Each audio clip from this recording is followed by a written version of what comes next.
सज्जनों, जो साखी का क्रम है, तीन लोग टीढ़ी भया, उड़ा जो मन के साथ, हरिजन हर जाने बिना परे काल के हाथ।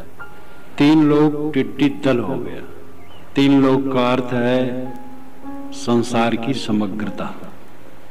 जहां हम हैं वो बीच का लोक है, और ऊपर स्वर्ग है और नीचे पाताल है। आदमी जहां रहे वही बिच्चा है, कि उसकी संसार की, देश की कोई सीमा नहीं। इसलिए जहां कोई है वही वो बिच्चा में है, मान सकता है। एक हवाई जहाज पर हम बैठे हैं जो 1 सेकंड में 1 करोड़ किलोमीटर चलता, हम बैठे हैं जो 1 सेकंड में 1 करोड़ किलोमीटर चलता हो और करोड़ों युग तक वो चलता रहे, तो भी शून्याकाश का अंत नहीं होगा, देश का अंत नहीं होगा। ये शून्याकाश, देश और काल, ये दोनों अनंत है। काल की कोई सीमा नहीं। अरबों अरबों युग भी महाकाल के बीच में सेकंड के समान है। तो तीन लोग का लाक्षणिक अर्थ होता है ये विश्व की समग्रता। तीन लोग टीढ़ी भया, संसार के सब लोग टिड्डी हो गए। टिड्डी कीड़े होते हैं, पर्वतों में रहते हैं, उनके पंख जम जाते हैं और उड़ते हैं, और हवा की रुख से वह चलते हैं। आकाश में एकदम लालिमा छा जाती है, वो लाल लाल होते हैं, तो जिस तरफ से आते हैं पूरा लाल लाल हो जाता है। और जहां जहां वो गिरते हैं, पेड़ को, पौधों को चर लेते हैं, बाग को चर लेते हैं, पेड़ों पर आके बैठते हैं, वो सब चर लेते हैं पत्तों को।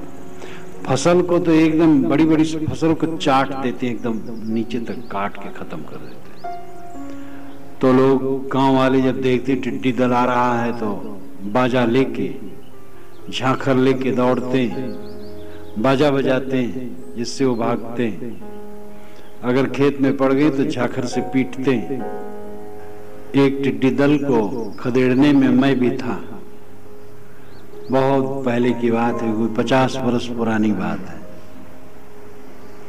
तो टिड्डी दल जब चलता है, हवा के रुख में चलता है, और उसका विनाश होना निश्चित रहता है।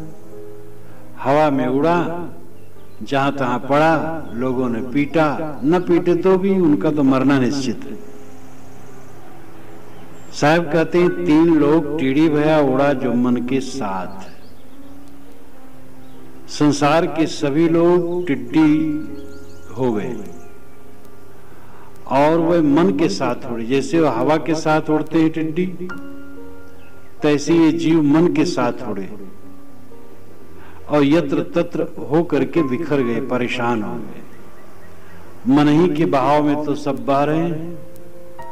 मन कहां कहां ले जाता है ये विवेकी ही समझता है। मन जीव को भटकाता रहता है।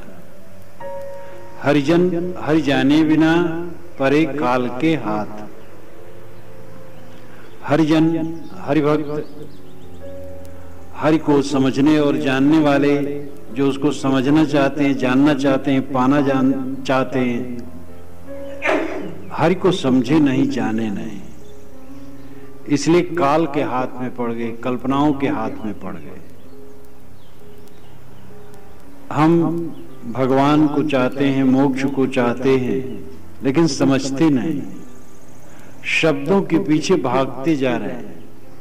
जबकि भगवान और हरि और परमात्मा का जो सार स्वरूप है वह मनुष्य के अंदर ही में है। उसको पाना नहीं, किंतु आज तक जो कुछ पाया गया है उसका मोह छोड़ना है, और जो कुछ पाया गया है उसका मोह छोड़ दिया जाए तो जो हम पाना चाहते हैं वही शेष रह जाएगा।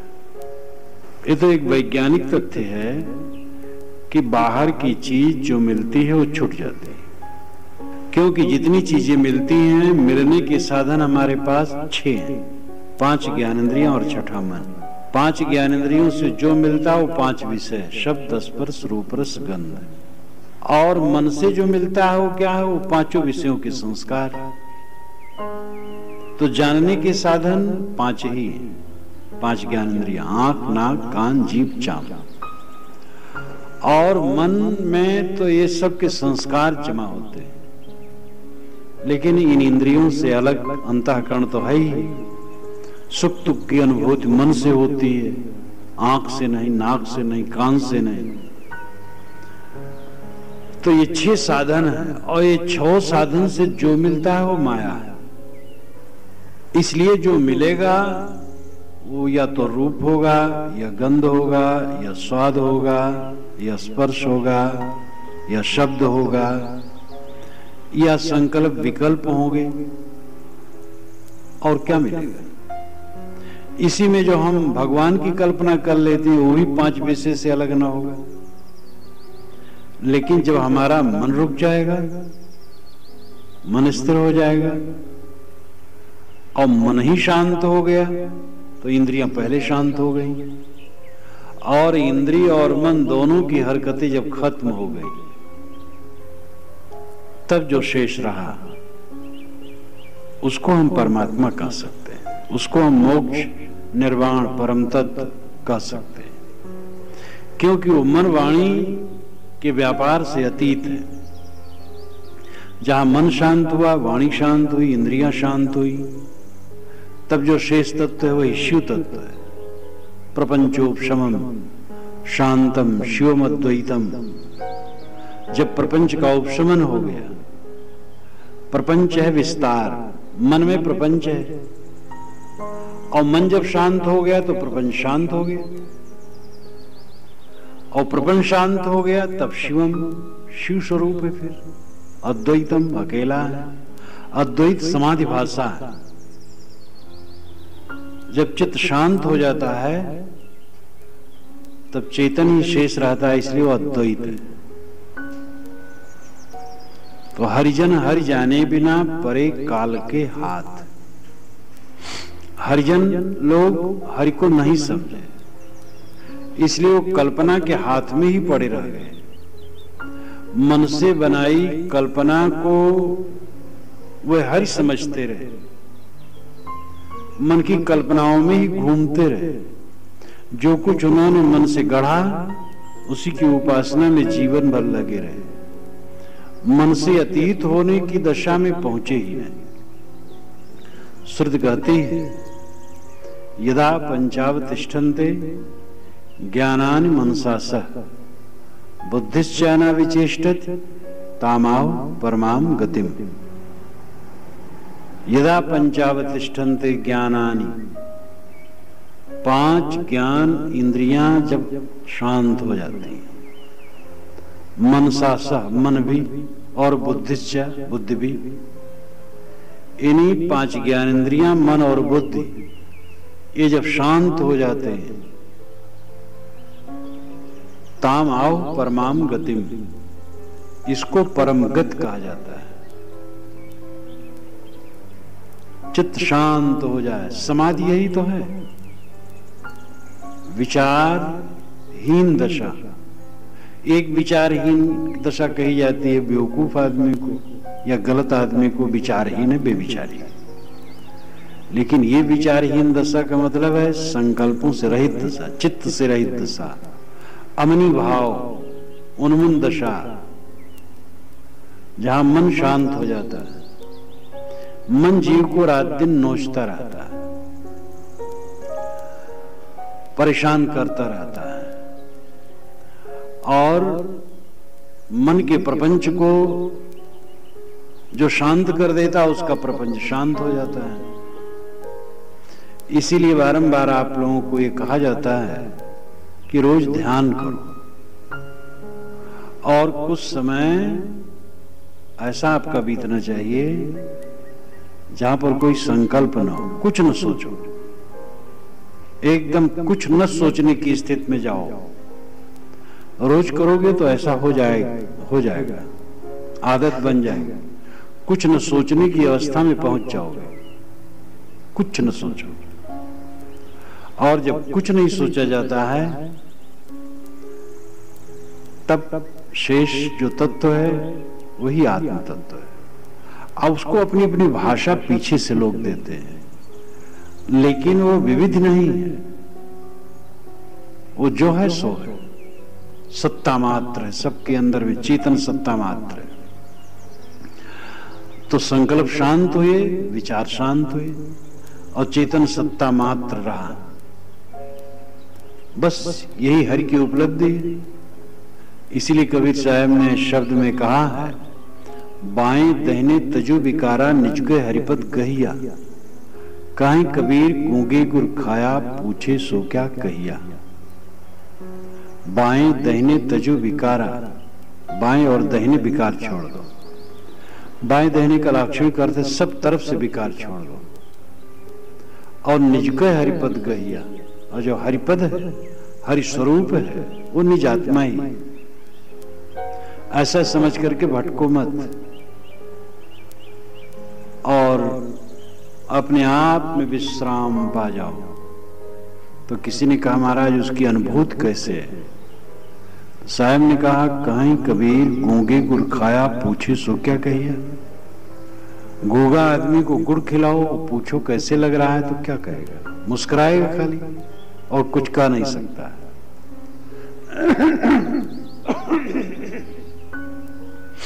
गूंगा गुण का वर्णन नहीं कर सकता है, इसी प्रकार उस अवस्था का वर्णन नहीं किया जा सकता है। और वो कोई ऐसी अवस्था नहीं है जो किसी के एक के हक में हो, ठेकेदारी में हो। वो सबका अपना। आप स्वयं अभ्यास कीजिए, पता लग जाएगा। आपको स्वयं पता लग जाएगा कि ये दशा है। संकल्प शांत हुए, अपने आप रहा। मन में संसार की आग भरी रहती है, रात दिन कलह, द्वंद, असंतोष, पीड़ा, और क्या है संसार? यही सब सोच सोच करके मन जलता रहता है। मन ही को बुझा दिया, मन की आग बुझ गई, मन शांत हो गया, संसार शांत हो गया। इसलिए अमनी भाव में सबको जाना चाहिए। साहब उसके लिए आगे और बढ़िया कहते हैं, नाना रंग तरंग मन मकरंद असूझ, कहीं कबीर पुकारी के तय अकिल कलाले बूझ। नाना रंग तरंग, रंग नाम भाव, भावना की तरंगे बहुत। नाना रंग तरंग मन मकरंद असूझ, और मन भौरा अंधा।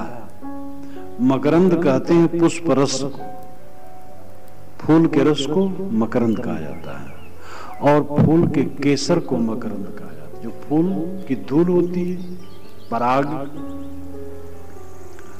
और भौरा को भी मकरंद कहा जाता है। एक शब्द के कई अर्थ होते हैं। यहां पर मकरंद है, भौरा। मन मकरंद असूझ, मन भौरा असूझ, उसको सूझता नहीं। नाना रंग तरंग है, मन मकरंद असूझ। रंग यानी भावना, तरंग लहरें, भावनाओं की लहरें बहुत है। स्वादिली चीज चखने की तरंगे होती है। आदती आदमी परेशान रहता है। एक धनी आदमी था, उसको कभी बढ़िया भोजन नहीं मिलता था। जब भोजन में बैठे तब चीखे, ये बढ़िया नहीं बना, ऐसे नहीं ठीक हुआ, इसको ऐसे नहीं तला। और रोज उसका नौकर पूछता था, हुजूर तो दाल भात रोटी तो वही रहेगी, सब्जी कौन कौन रहे, मिष्टान क्या बने, और वो पूछता रहता था। और वो अपना लिस्ट दे दे, ये बने वो बने वो बने। लेकिन जब बैठे खाने तब चीखता रहे। कैसा गजब है। जो समझदार है वो एक तो सात्विक भोजन करता है, और भोजन करने बैठता है प्रसन्न रहता है। रोटी मिल जाए, नमक मिल जाए, बहुत है। नमक मिले तो बिना वैसे रोटी चबा के खाओ, देखो दुधार दुधार लगेगी। स्वाभाविक रोटी का स्वाद। मन को अपने बस में रखो, सब समय सुख है। स्वादासक्त आदमी, स्वाद की लहरें उसके अंदर में उठती हैं। क्या स्वाद पाऊं, क्या स्वाद खाऊं, चखूं। पोशाक की भावना जिनकी है, कितने सज्जन हैं दिन में कई सूट बदलते हैं, जिससे लोग समझे ये गरीब नहीं है, कई सूट है, एक थोड़े हैं। देह सवारन पूर्ण परते, उनको देह का संवारना पूरा नहीं पड़ता है। अनेक भोगों के लिए मन में लहरें उठती हैं। पुत्र पौत्रादि की प्राप्ति की कामनाएं, शिष्य शिष्यादि की कामनाएं, मठ मंदिर प्रचार प्रसार की कामनाएं और तरंगे, ये भी कम बंधन नहीं है। गुरुजन भाई को चाहिए कि ठीक है, कहीं किसी को लगा कुछ ज्ञान दीक्षा दे दिए, ठीक है, मन में कोई तरंग ना हो। कुछ पात्र हैं सुनने वाले, कुछ ज्ञान की चर्चा कर दें, चर्चा करने का रस न हो अपने मन में कि चर्चा करें तब शांत रहें, और चर्चा न कर पाऊं, उपदेश न कर पाऊं, बोल न पाऊं तो लगेगा रे आज तो सुना हो गया। ज्ञान की बात को हमें अपने में पचाना चाहिए। प्रवक्ता लोग अगर बोलने न पाए तो लगता हम है ही नहीं, लेकिन ये प्रवक्तापन का रोग भी गलत है। कोई लहर मन की जो है वो हमें आत्मस्थित से विचलित कर दे। अब आदमी अपने अपने मन के लहरों को देखे। अगर आप बैठ करके 1 घंटा मन की लहरों को देखें, वो कागज पर लिखें, तो कागज दूसरे को दिखाना मुश्किल हो जाएगा। पता नहीं क्या क्या लहर उठ जाएगी। जो लहरों को देख के लहरों को शांत करे, वही धन्य है। सारा उपद्रव लहरों में है, और लहरों में बह बह करके लोग इधर उधर डूब डूब के मरते हैं। और इन्हीं लहरों को जो संभाल लेता है वो फिर लहरों से ऊपर हो गया, बादशाह, स्वराट हो गया। बृहदारण्यक उपनिषद में याज्ञवल्क्य ने उसको स्वराट कहा, उसका अन्य राट नहीं, स्वराट। राट संयुक्त शब्द में जोड़ा जाता है। राजा, अपना राजा, वो अपना बादशाह हो जाता है। जो मन को जीत लेता अपना बादशाह हो जाता है। जो मन के तरंगों को देखता, मन की तरंगों में बहता नहीं है, उसका बेड़ा पार है। और जो मन के तरंगों में बहा, उसकी नाव का डूबती है, बारंबार डूबती, जिंदगी भर दुखी, जन्म जन्मांतर दुखी। नाना रंग तरंग है, मन मकरंद असूझ, भावनाएं की नाना तरंगे, और मन भौरा अंधा है, वो समझ नहीं पाता है और उसी में डूबता रहता है। कहीं कबीर पुकार के ते अकिल कलाले पूछ। साहब पुकार के कहते, वो पुकार के ज्यादा कहते, जहां देखो कहते हैं पुकार के कहते हैं। पुकार के कहने मतलब है जैसे कोई जा रहा हो, कोई पर्व उत्सव हो कहीं और जा रहा हो, और अपने मित्रों को पुकारे, भाई चलो, और रुके ना, चल दे, पुकारता जाए। कहें कबीर हम जात पुकारा, पंडित होए सुले विचारा। साहब कहते मैं पुकारे जा रहा हूं, रुक नहीं रहा हूं। अब इसमें कोई पंडित होगा तो विचार लेगा। पंडित का मतलब है सत्यासत्य विवेकनी बुद्धि वाला व्यक्ति। पंडित कोई तिवारी चौबे पाड़े सुकुल के घर का व्यक्ति नहीं, जिसमें पांडित्य हो पंडित, जिसमें विवेक की क्षमता हो पंडित। जो पंडित होगा सूक्ष्मदर्शी होगा, विवेकी होगा, वो हमारी बातों पर विचार लेगा। और हम कहे जा रहे हैं तो साहब पुकारते बहुत हैं, पुकार के कहते हैं। कहें कबीर पुकार के तय अकिल कला ले बूझ, तुम अकिल कला को बूझो। कला, हस्तकला, चित्रकला, शिल्प कला, कलाएं बहुत होती है। संगीत कला है, नाट्य कला है, कलाएं बहुत है। लेकिन अकिल कला विवेक, विवेक बुद्धि, अनवीक्षी बुद्धि, अनवीक्षी बुद्धि, परख बुद्धि, विवेक बुद्धि, यही अकिल कला है। कौटिल्य अर्थशास्त्र में आज से 2400 वर्ष हो गए, पुराना ग्रंथ है। उसमें अकिल कला के विषय में अनवीक्षिकी विद्या का प्रदीप स्रव विद्यानाम उपाय स्रव कर्मणाम आश्रय स्रव धर्माणाम शशत अनवीक्षिकी मता, जो सभी विद्याओं का प्रदीप है, प्रकाशक है, और सभी कर्मों का जो उपाय है, साधन है, और सभी धर्मों का जो आश्रय है, वो अस्थाई अनवीक्षिकी ज्ञान है। अनवीक्षण, परीक्षण, विवेक, अकिल कला परख विवेक है। परख करो, गुण दोष का परख करो, और अपने मन को परखो कि कहां जा रहा है। डंडा लेके मन के पीछे रात दिन पड़े रहो, अगर सुख चाहते हो तो, नहीं तो ये मनुआ ले जा करके पता नहीं कहां कहां रगड़ता रहे। आदमी पता भी नहीं पाता कहां ले गया, और रगड़ता रहता है। और जो मन के पीछे पड़ जाता है, जो मन पर असवार है, सो कोई साधु एक।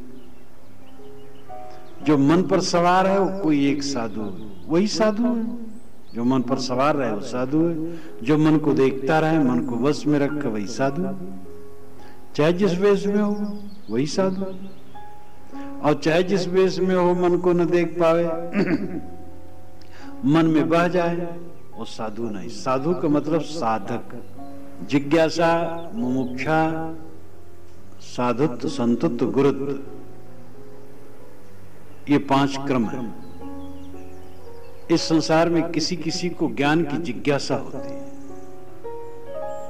मैं कौन हूं, जगत क्या है, कर्तव्य क्या है, परम तत्व क्या है, जीवन का लक्ष्य क्या है, ऐसी जिज्ञासा होती है। तो विवेकवानों द्वारा जब वो जान लेता है तो उसमें मोक्षा उत्पन्न, मोक्ष की इच्छा उत्पन्न होती है, बंधनों से छूटने की इच्छा होती है।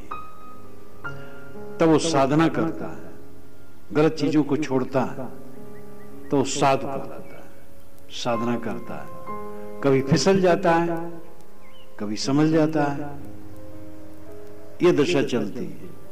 तो एक दिन आता है कि वो एकदम फिसलन से मुक्त हो जाता है और अपने आप में प्रतिष्ठित हो जाता है, तब वो संत कहलाता है। तब उसके बाद गुरु, संत ही गुरु हो सकता है। जो अपने आप पर पूर्ण काबू पा ले, वही दूसरे गुरु हो सकता है। और अपन मन निश्चल नहीं और बधावे धीर, अपना मन तो निश्चल नहीं, दूसरे धीरज बता रहे हैं, वो तो फैशन है केवल।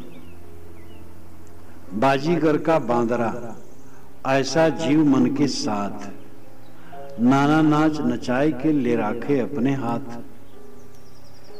बाजीगर का बंदर,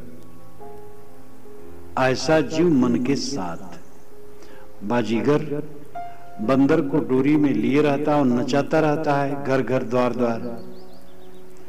ऐसे मानो मन ये जादूगर है और जीव को नचा रहा है। कैसा आश्चर्य! मन कुछ नहीं, एक संस्कार मात्र है। जादूगर तो एक आदमी, स्वतंत्र आदमी है, ऐसा मन कुछ स्वतंत्र व्यक्ति नहीं है। मन तो हमारी आभ्यासिक वृत्ति, आदत है, संस्कार है। बीड़ी पीने वाले को बीड़ी पीने की आदत नचाती है, शराब की आदत उसे नहीं नचाती, क्योंकि शराब पीता नहीं। कहीं ममता बना लिए तो वहां की आदत नचाएगी, ममता जहां नहीं बनाओ वहां की नहीं नचाएगी। वो तो अपने ऊपर कुल निर्भर है। लेकिन मन कहा जाता है, संस्कार मन है। हम ब्रेक भर देते हैं, ये साइकिल में ब्रेक भर दिए, अब साइकिल जोर से चल पड़ी, अब बीच में रोकना चाहते, कैसे रुके? ब्रेक कुछ घटेगा वेग, और फिर ब्रेक लगाया जाएगा, तब ठीक है। जोर के बेग में अगर ब्रेक लगा दिए तो साइकिल उलट जाएगी, गिर पड़ोगे। इसलिए गति उसकी कम हुई, तब ब्रेक लगाने से साइकिल रुकेगी। तैसे जो गलत आदतें में हम एकदम वेगवान हो गए वो तत्काल शांत नहीं होगा। समझ ले उसको दुखद बुरा तो धीरे धीरे वो शिथिल होने लगेगा, फिर साधना का ब्रेक भी लगाओ, फिर ठहर जाएगा। तो ये मन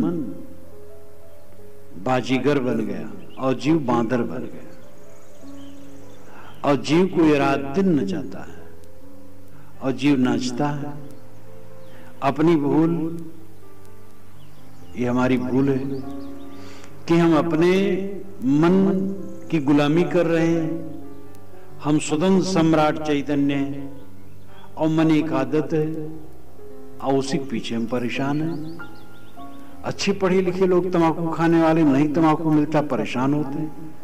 सिगरेट पीने वाले, शराब पीने वाले, गंदी आदत जो लग गई उसके पीछे परेशान होते हैं। इसलिए मन को अपने वश में करने की चेष्टा होनी चाहिए। सारा भजन का अर्थ यही है, जो खोटी आदतें हैं और खोटे संस्कार हैं और मन का अज्ञान और अविवेक है, इसको हम निकाल करके फेंक दें। मूल है अविद्या। अविद्या को ही अज्ञान कहते हैं, जो अपने स्वरूप का अज्ञान है। हमें अपने स्वरूप का भाव नहीं, हम क्या हैं। ये तो ढांचा जो शरीर है मिट्टी का पिंड है, इसमें जो बोलता है वो साक्षी चैतन्य है, वो अमर तत्व है, नित्य पदार्थ है। वही मनुष्य का अपना स्वरूप है। लेकिन हम स्वरूप भाव में नहीं रह पाते, देह भाव में रहते हैं। देह भाव में रहते हैं इसलिए सारा अपराध कमाते रहते हैं। देह भाव का मतलब है दोष उत्पन्न करना जीवन में और एक एक दोष में बहते जाना। जब अविद्या हमारी मिटती है सत्संग साधना द्वारा धीरे धीरे, तो स्वरूप भाव दृढ़ होता जाता है, आत्म भाव दृढ़ होता जाता है। जैसे आदमी को निरंतर ये भास रहता है कि मैं देह हूं। अविद्या जब मिटने लगती है तो अधिकतम ये भास रहता है कि मैं चेतन हूं। और जब पूरी अविद्या मिट जाती है तो आत्माकार वृत्ति हो जाती है। सदैव आत्म भाव बना रहता है और ये साधना की ऊंचाई है। आत्म भाव में सदैव रहना इस साधना की ऊंचाई है और यहां सारे विकारों का नाश हो जाता है। लेकिन ये सहज नहीं है कि तुरंत मिल जाए। जो कोई साधना करेगा धीरे धीरे मिलेगा। उसके साथ साथ ये देखते रहना होगा कि जो हमारी खोटी आदतें हैं उस पर हमें हमारी कोप दृष्टि हो, उसको विध्वंस करने के लिए हम कुपित हों। मतलब ये दृष्टि हो कि हमारे दोष दूर हो जाए। तो रात दिन विचारते विचारते, दोषों को दूर करते करते, विकारों को मिटाते मिटाते जीवन स्वच्छ हो जाता है। किसी दिशा में काम करो तो रोज काम करते करते सफलता होती, पता नहीं चलता और होती है। बच्चा पढ़ता है, कई बार उसको पढ़ाओ तो आता नहीं है, लेकिन पता नहीं चलता है, धीरे धीरे एकदम आने लगता है। संधि मात्रा मिलाने लगता है, मिलित शब्द कहने लगता, कठिन शब्द कहने लगता, कठिन वाक्य कहने लगता है और एक दिन धुरंधर विद्वान और प्रवक्ता हो जाता है। ये पता नहीं चलता है। आपका बच्चा आपके यहाँ पैदा हो शिष्य के रूप में, कब आप पता पाए कि वो बड़ा है? वे कुछ दिन में आपके बराबर हो जाता है। कितने बच्चे पिता से बड़े हो जाते हैं, लंबा हो जाते हैं, पता नहीं चलता किस दिन बढ़ रहा है। साथ साथ एकदम रात दिन है और पता नहीं चलता कब बढ़ रहा है और बढ़ करके बराबर हो जाते हैं। दोष ऐसे बढ़ते हैं, गुण ऐसे बढ़ते हैं। कुसंग करेगा आदमी, पता नहीं पाएगा, वो धुरिया धाम जाएगा थोड़े दिन में। सुसंग करेगा, साधना करेगा, एक निष्ठ होकर के साधना में लगा रहेगा तो देखेगा कि काम, क्रोध, लोभ, मोह जितना उसको पहले परेशान करते थे अब परेशान नहीं कर पा रहे। करते हैं तो कम करते हैं, उतना नहीं करते। और लगा रहा तो एक दिन ऐसा आएगा वो परेशान कर ही नहीं पा रहे, मन एकदम बस में, एकदम सुखी। तो ये धीरे धीरे करते करते होता है। इसलिए साधक को न उकताए मन से निरंतर साधना में लगा रहना चाहिए, रुकना नहीं चाहिए और विपरीत दिशा नहीं अपनाना चाहिए। थोड़ा दाहिने चलो फिर बाएं चलो तो कहीं सफलता ना हो। जाना है दिल्ली और पश्चिम चल रहे हो 1 किलोमीटर, फिर लौट गए पूरब 2 किलोमीटर चले गए। अब ऐसे जिंदगी भर चलते रहो, कभी नहीं पहुंचो। तो जो इस प्रकार उल्टा पलटा करते रहते वो साधक नहीं। साधक वह है जो अपने लक्ष्य को स्थिर कर ले और निरंतर उधर चले। सफलता में कोई दो राय है ही नहीं। तो साहब कहते हैं कि ये मन बाजीगर हो गया और जीव बांदर हो गया। मन इस जीव को रात दिन नचा रहा, बादशाह अपने चपरासी की इशारे पर ही नाच रहा। कैसा दुर्भाग्य! चंचल है, ईमन चोर है, ईमन शुद्ध ठगार है। एकदम डट पड़ते हैं साहब, जहां कहीं डटते किसी चीज पर खूब कस के डटते हैं। ये मन चंचल है, ये शिकायत सर्वत्र है। जहां जाओ लोग मिलते हैं, कहो भाई ठीक ठाक, महाराज ठीक है, मन नहीं रुकता। ये शिकायत सर्वत्र है, मन नहीं रुकता है। तो मन रोकने काम कितना आप करते हैं? मन रोकने जो काम करना चाहिए नहीं करते, और उसके लिए उसकी जो भूमिका है वो भूमिका पालन नहीं करते। खाली खेत आपके पास है, उसमें जोत करके बीज डाला हो तो हो जाएगा? एक बार जोत करके बीज डालने से कुछ नहीं होगा। खेत की खूब कमाई करनी पड़ती है, उसमें कांटे, कंकड़, पत्थर, घास फूस जो हैं निकाल दिए जाते हैं। खाद पानी डालकर महीनों कमाई करके उर्वरा शक्ति जब उसमें आए, ऋतु हो अनुकूल, तब बीज डाला जाता है, तब अंकुरित होते हैं बीज। उसके पश्चात उचित अवसर पर पानी दिया जाता है, उचित अवसर पर ब्यासी की जाती है, उसकी रक्षा की जाती है, और जब पक जाता है तब काट के खलिहान में लाया जाता है। तो ये भूमिका भी तो इसकी होनी चाहिए। मन कैसे स्थिर होता है? खान पान शुद्ध हो, व्यवहार शुद्ध हो, रहनी गहनी शुद्ध हो, तब तो भूमिका अच्छी होगी। खाने पान गलत है, अंड बंड चीज खाते हैं, अंडा, मांस, मछली, शराब, कबाब, तंबाकू, बीड़ी, सिगरेट, सिगार, ये गलत चीज है। व्यवहार शुद्ध हो, रहनी गहनी शुद्ध हो, तब तो भूमिका अच्छी होगी। खाने पान गलत है, अंड बंड चीज खाते हैं, अंडा, मांस, मछली, शराब, कबाब, तंबाकू, बीड़ी, सिगरेट, सिगार, ये गलत चीज है। सात्विक चीज खाओ, सादी चीज खाओ,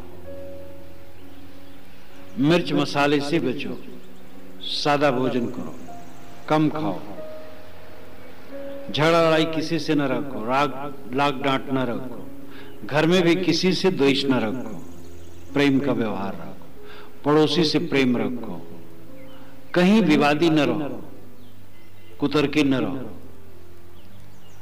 अपने को संभाल के सरल रखो। दुनिया के हान लाभ में पचो ना, दुनिया का हान लाभ सब झूठ है। ये जब से हम जन्मे तब से हान लाभ न मालूम कितने आए और गए, उनका आज पता नहीं। आज का भी हान लाभ नहीं रहेगा। सहज रहो, कमाओ, खाओ, इस प्रकार सरल चित्त रखो और फिर तब साधना भी करते चलो। रोज देखोगे कैसे नहीं सफलता होगी। भूमिका ठीक कर लो, निरंतर साधना करो, कैसे नहीं सफलता होगी। दुनिया में एक ही काम तो सरल सबसे है, मन को बस में करना, और कुछ सरल है। पकते हैं बाल, काले नहीं रख सकते, झुर्रियां आती हैं चाम में, रोक नहीं सकते। दुनिया का कोई भी चीज सुबस नहीं है, जब शरीर ही बदलता जा रहा और क्या सुबह से? एक ही काम सुबह से, मन को बस में करना। चाहो तो मन को एकदम बिल्कुल अपने बस में कर लो, लेकिन साहब संसार की दशा कहते ये मन चंचल, ये मन चंचल है और ये मन चोर है। ऐसा चोर है कि अपनी बातों को छिपा के रखता है और छिपा करके फिर ये जीव के साथ घात करता है। पर्दा रख करके मन शुभ ला करके पहले शुभ का दृश्य फिर अशुभ में मिला देता है। अच्छा काम का बहाना, जीव कहता है हम तो भाई अच्छा काम करते, बुरा काम नहीं करेंगे। मन कहता ठीक है तुम अच्छे काम करो, अच्छी बात हम तुम्हें सोचाएंगे। अच्छी बात सोचने लगे, अच्छी बात सोचते सोचते बस ले गया, बुरी बात में पहुंचा दिया और जीव पता भी नहीं पाता कब पहुंच गया मन हमारा बुरी बात में, उसमें डूब गया। ख्याल आया अरे तो कहां हम चले गए, बड़ा गलत हुआ। तो जब शुभ संस्कार कुछ होते हैं तो जीव यही चाहता अच्छी बात सोचे, बुरी बात न सोचे। अच्छी बात सोचना शुरू किया मन, बस धीरे धीरे धीरे धीरे गलत में पहुंचा दिया। इसका मतलब यही है कि रागात्मक वृत्ति जो हमारे अंदर की गंदगी जो है, हम अच्छी बात तो सोचते नहीं, वो गंदगी जो आसक्ति उसमें फिसल जाते, ठहर नहीं पाते। अच्छाई में थोड़ा समय ठहरते फिर फिसल जाते और इसको रात दिन साधते साधते तब सधेगा। तो ईमन चोर है, ईमन शुद्ध ठगहार, खालिस ठगहार, एकदम केवल ठगहार। शुद्ध ठगहार का विशेषण है, शुद्ध ठगहार है, एकदम बिल्कुल ठगहारे ठगहार है। अंतिम दशा तो यही है कि मन ही न रहे तब मंगल है, लेकिन मन तो रहेगा, मन से काम लेना पड़ेगा। मन को शुद्ध करके रखो। कुछ समय ध्यान के समय में जब परिपक्व अवस्था आ जाएगी तो कुछ समय मन नहीं रहेगा। जितना जिसका सद जाए अभ्यास कर ले, देख समय तक साधक बैठा रहेगा और मन शांत रहेगा। तो ये शुद्ध ठगहार है, ठगता रहता है। मन मन करते सुर नर मुनि जहड़े, सुर नर और मुनि ये जहड़े गंवा दिए, अपना सब धोखा में पड़ गए। मन के लक्ष्य द्वार, मन को भागने के लाखों दरवाजे, वो भागता रहता है इधर से उधर, उधर से उधर। सुर देवता लोग हैं, पुराणों को आप पढ़िए, देवता का चरित्र अच्छा नहीं। कुछ वैसे चिंतक लोग मानते हैं कि वो भारत, उत्तरी भारत में उधर हिमालय की तरफ देवता लोग रहते थे और वह धनी होते थे, विलासी होते थे, एडवांस होते थे, शादी विवाह उनमें नहीं होती थी, उच्छृंखल होते थे और बातों में अच्छे होते थे, समझदार होते थे, विद्वान होते थे, धनी होते थे, लेकिन विलासी होते थे। और नर मनुष्य जो सामान्य है, सब देखी पड़ रहे हैं। और मुनि मननशील, कितने ऋषि मुनि भी मन के चक्कर में पड़ करके भागे, ये भी पुराणों में प्रत्यक्ष है। तो साहब कहते मन मन करते सुरनर मुनि जहड़े, मन के लक्ष्य द्वार लाखों दरवाजे हैं, इसलिए बड़ी सावधानी की जरूरत है। असावधान न होना, सावधानी ही साधना, जागते रहना ही साधना। सतर्क, सावधान। मन तुम्हें चैलेंज दे रहा है कि तुम शुद्ध होके जाओगे, मैं खड़ा हूं तुम्हें कीचड़ में डुबाने के लिए। अब अगर तुम वीर हो तो सावधान रहोगे, बच जाओगे। सावधानी हटी दुर्घटना घटी, ये रेलवे यार्ड में लिखा रहता है। वहां तो दुर्घटना बच भी सकती है और दुर्घटना होने में देरी भी लग सकती है, यहां तो देरी नहीं लगती। जैसे सावधानी हटी गाड़ी गड्ढे में गई। इसलिए संत सावधानी साधना।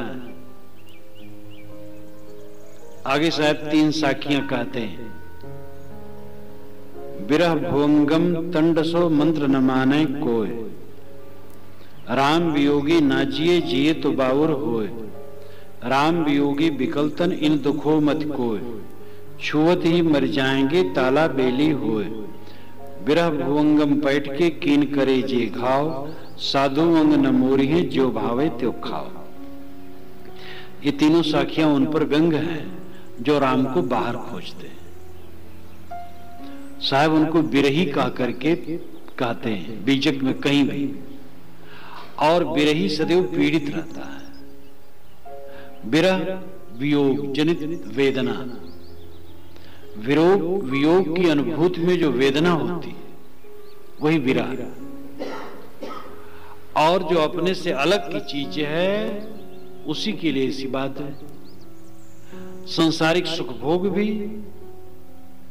कोई कहीं आसक्त हो, स्त्री पुरुष में, पुरुष स्त्री में, और फिर एक दूसरे को न मिल पाते हो, तो जो पीड़ित रहते, जो परेशान रहते हैं, वो प्रेम नाम की कहानियां पढ़ सुन करके दुनिया में आप जानते किस दुख के सिवा उनको कुछ नहीं रहता है।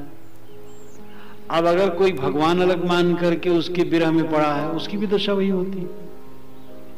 बाहर भगवान खोजता है, हाथ पैर वाला, कहीं आंख नाक वाला, या कैसे भी वो खोजता रहे, जिंदगी बीत जाएगी, कहीं नहीं मिलेगा। तो इस प्रकार बिरही जीव जो है बाहर खोजने वाले, वे भटकते रहते हैं। बिरह भुवंगम तंडसो मंत्र न माने कोय, राम वियोगी न जिए जिए सो बाउर होए। राम वियोगी विकलतन इन्हें दुखो मत कोय, छुअत ही मर जाएंगे ताला बेली होए। साहब कहते कोई बिरही है बाहर भगवान मान के तड़फ रहा है, तो उसको मत कहो कि मत तड़फो, न मिलेगा, वो बेचारा और परेशान हो जाएगा। उसको कहो ठीक है करते रहो, मिलेगा। फिर थोड़ा सत्संग मिले, वो प्रेम करे तो समझाओ धीरे धीरे, एक लागे नहीं समझेगा। तो बाहर भगवान खोजने वाले बिरही जीव पीड़ित रहते हैं। कबीर साहब की वाणी में ऐसा विरह कहीं नहीं। हमन है इश्क मस्ताने, हमन दुनिया से यारी क्या, हमारा यार हम में है, हमन को इंतजारी क्या। हमारा यार तो हम ही में है, हमें इंतजार कहां करना है। जो बिछड़े हैं प्यारे से, भटकते दर बदर निस्दिन, हमारा यार हम में है, हमन को इंतजारी क्या। तो जो मानते हैं हमारा यार अलग है, वो भटके। हमारा यार तो अलग है ही नहीं। जो तिलमाही तेल है, जो चकमक में आग, तेरा साईं तुझ में जाग सके तो जाग। तिल में तेल, चकमक में आग, ये भी एक कहानी तरीका पर है। तेरा साईं तुझ में, ये भी कहानी तरीका है। जो तेरा आपा है वही तेरा स्वरूप है।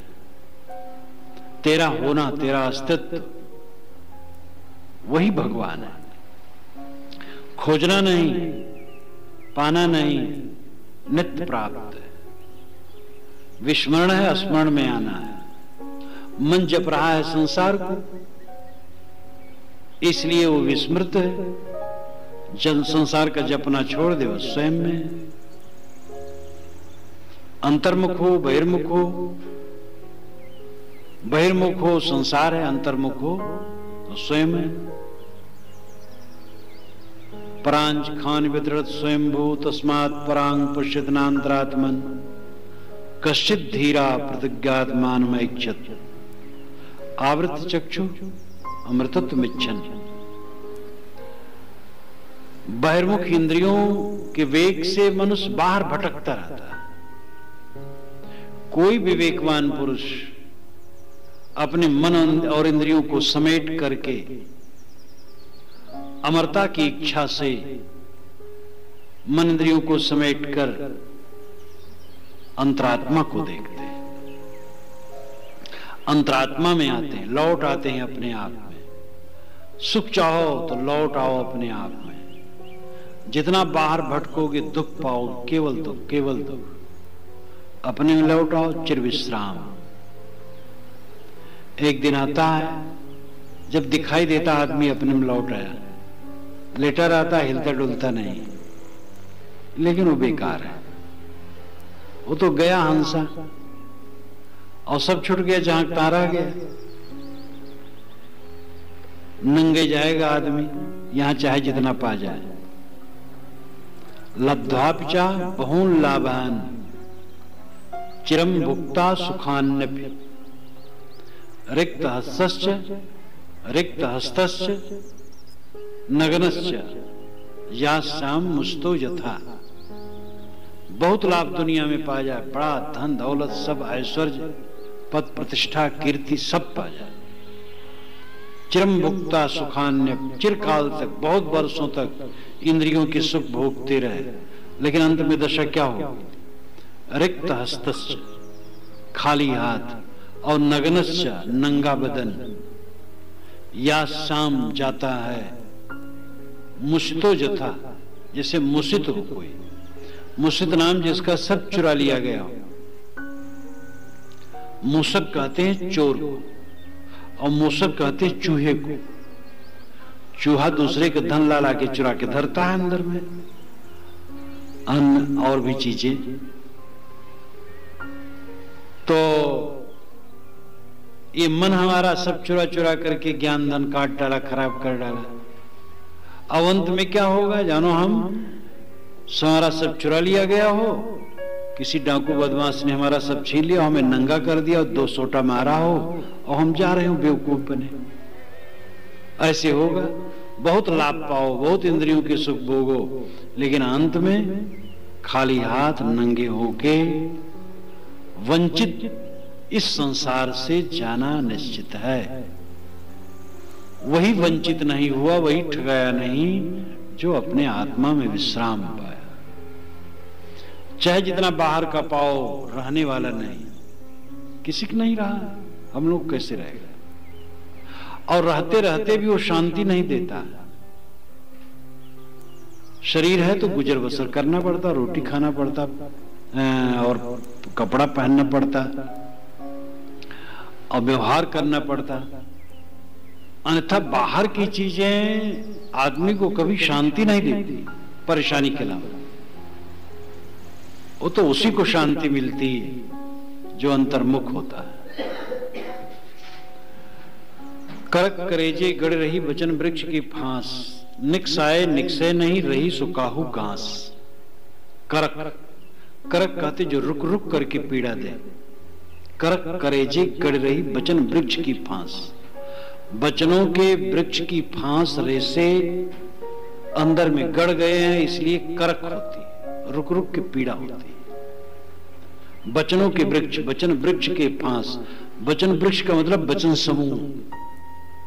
फांस कहते हैं रेसे को, फांस कहते हैं फंदा को, और फांस कहते हैं रेसे को। यहां रेशा अर्थ है, क्योंकि फंदा गले में पड़ता है और रेशा अंदर में चुभता है।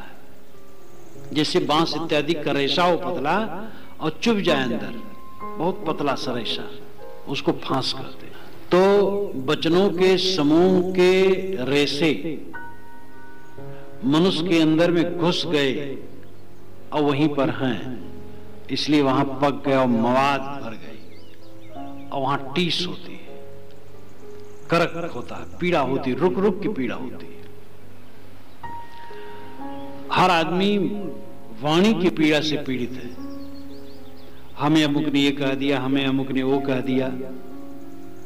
कह दिया, कोई हित के लिए कहा होगा, कल्याण के लिए कहा होगा, सुधार करो। अगर द्वेष में कोई कहा तो उसकी समझ वैसी है। हम पशु बन जाते हैं, पशु को हाँको जिधर उधर चले, तैसे मन जिधर हमें हाँकता उधर चलते हैं। कोई हमें गाली दे दिया, क्षुब्ध हो गई तो पशु हो गए, कोई हमें हाँक दिया। वचन वृक्ष के वचन समूह के फांस रेशे हमारे कलेजे में गड़ गए और रुक रुक के पीड़ा देते।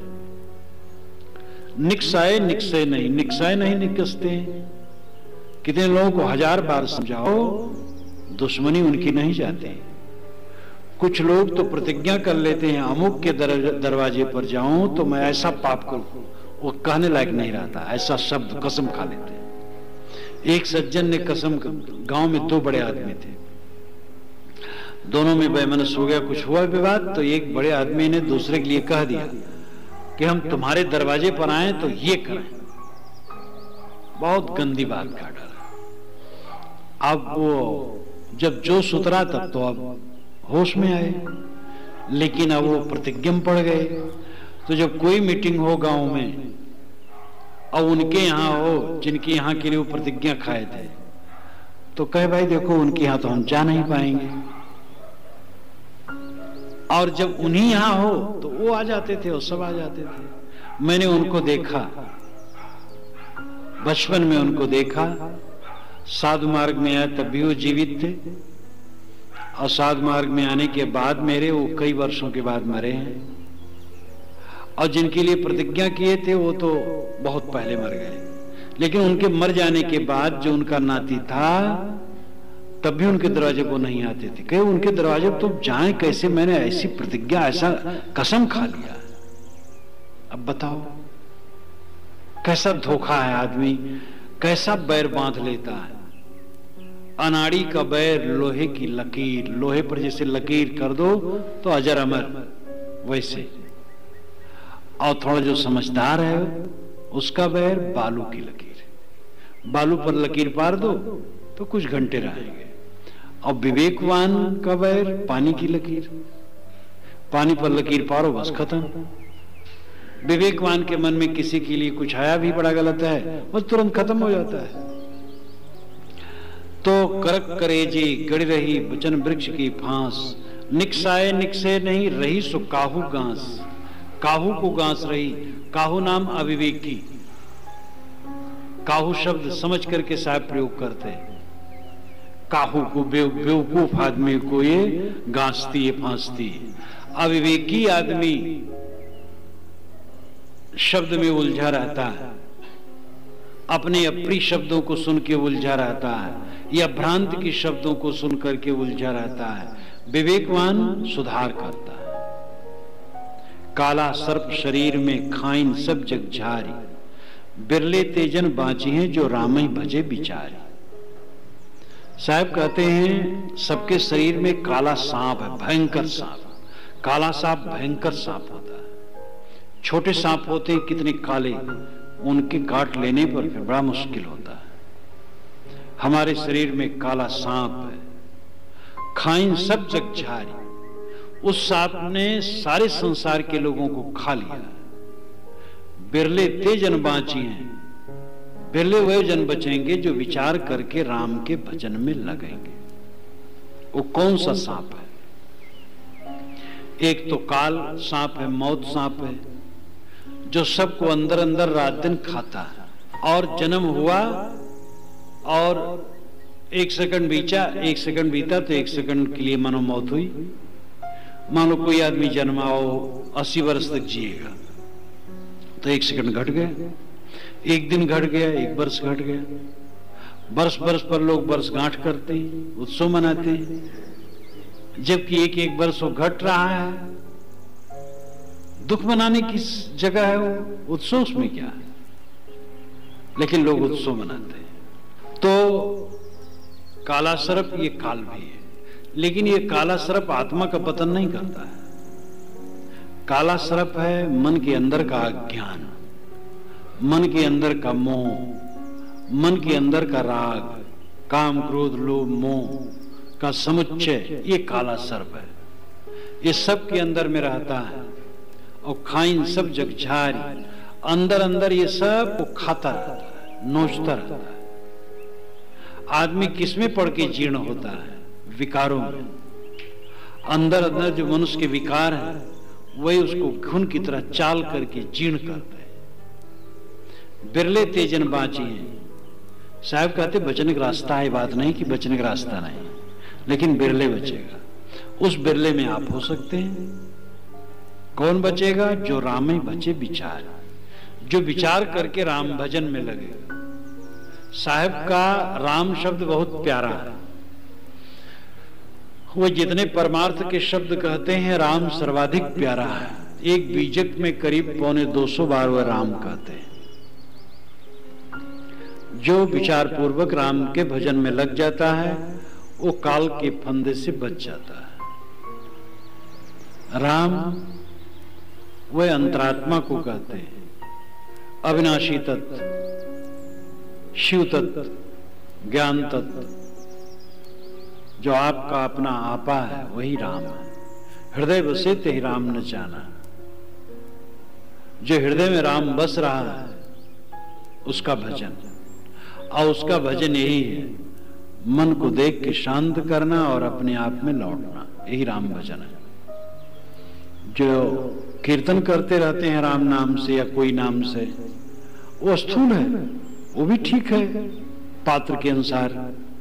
कुछ तो कहते हैं, किसी गाली गुप्ता तो नहीं दे रहे हैं, कुछ अपना कह रहे हैं, अच्छी बात कह रहे हैं, लेकिन ये बहिर्मुख है। साहब कहते हैं राम ही भजे, विचार विचार करके राम भजे। वो हर जगह विचार, जानना, ज्ञान, ये सब का प्रयोग करते हैं। जैसे कहते हैं कि राम नाम जाने बिना भव बूढ़ मुआ संसार, राम नाम निज जान के छाड़ देव वस्तु खोट। जानना, विचारना, इसको लेकर के वह राम शब्द ज्यादा कहते हैं। तो बिना जाने, बिना समझे, बिना विचारे राम राम राम राम कह रहे, उससे काम नहीं होगा। विचार करके राम का भजन करें, तो विचार करके राम भजन यही है। सारे विकारों को छोड़ो, बस राम स्वयं स्वरूप ही है। अवंत में सारे संस्कारों को छोड़ो। पहले तो विकार छोड़ो, उठते बैठते चलते फिरते काम क्रोध लोभ मोह विकारों को छोड़ते रहो, उसमें बल न दो, देखते रहो मन में क्या उठ रहा है, विकारों को छोड़ो, इस पर विजयी बनो। और आगे विचार मात्र को छोड़ो, स्थिर होकर बैठो, सारे संकल्पों को छोड़ दो। सारे संकल्प छूट गए, तब राम शेष रह गया।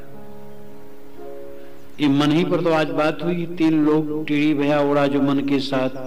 ओम नाना रंग तरंग है मन मकरंद सूझ, और बाजीगर का बांदरा ऐसा जीव मन के साथ। अई मन चंचली मन चोर, मन पर ही साहब ज्यादा जोर देते हैं। तो मन का जंजाल मिटा दो।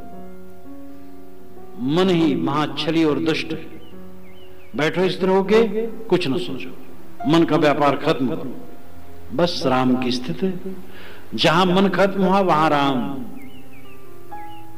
राम में रमे, बस मन खत्म। और मन खत्म हुआ तो राम शेष रहा। इसलिए पहले विकारों को छोड़ो, मलिनताओं को छोड़ने का रात दिन अभ्यास करो। अवंततः विचारों, सारे विचारों को छोड़ करके आत्म शांत, यही राम का भजन है। हम लोगों को चाहिए कि मन को वश में करें। जीवन की सफलता यही,